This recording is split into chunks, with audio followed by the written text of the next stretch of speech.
Water reclamation is daunting in its scale. Even with all the numbers and words, knowing what's what is impossible without understanding the process first.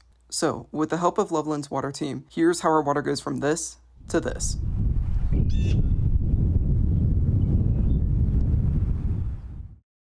Our collective wastewater first enters the facility at what's known as the headwaters. From there, it passes through a smaller room with a set of compact machines known as step screens, which smells about as good as you'd imagine it to.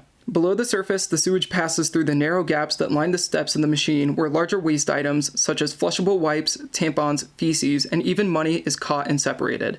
A sensor detects when a step is full, causing the machine to gyrate like an escalator, bringing the items up to the surface where most all is then sent to be composted. Once the water is past the step screen, it enters the grit process. A steady flow for the water allows for runoff materials such as pebbles and sand to sink and separate.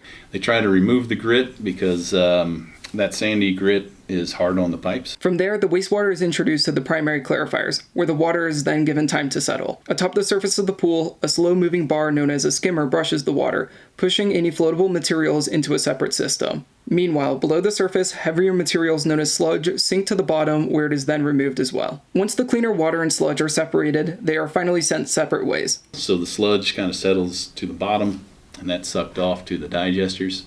And then the cleaner water goes over the top, and that's taken over to the aeration basins, where it is once again allowed time to settle. Oxygen is periodically introduced into the tank. The bacteria does its job and breaks down the nutrients in there, and then you can haul the solids off.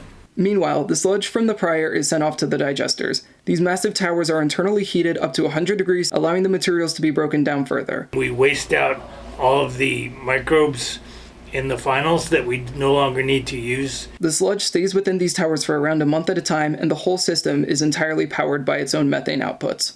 Back with our freshwater, once through the aeration basins, it is sent to the final clarifiers in a similar process to that of the primary clarifiers mentioned prior. Heavier solids will flow to the bottom, and that gets sent back to our aeration basins as well. It's really clean at that point. It goes out through disinfection. In this small room are sets of ultraviolet lights that illuminate over the water, removing any remaining bacteria infecting it. The UV light just instantly sterilizes anything that's left in the water before it goes to the river.